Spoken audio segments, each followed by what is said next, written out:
আমার কোরআনের বিরুদ্ধে কেউ বলবে আমি প্রতিবাদ করব না, আমার প্রতিবাদ করার জায়গা তো এইটাই। আমি তো জলসা মাহফিলই করে বেড়াই নাকি? আমি কোন এমএলএ এমপি মন্ত্রী নাকি যে বিধানসভার ভেতরে গিয়ে বলবো বা কেস করব?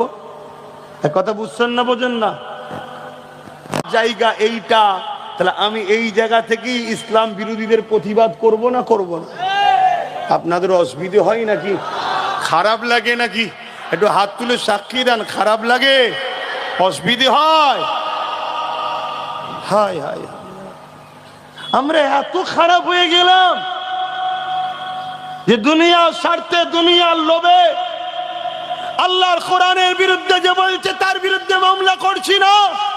কেন? তার বিরুদ্ধে মামলা করলে দুনিয়ার নেতা লিডাররাও খুশি হবে।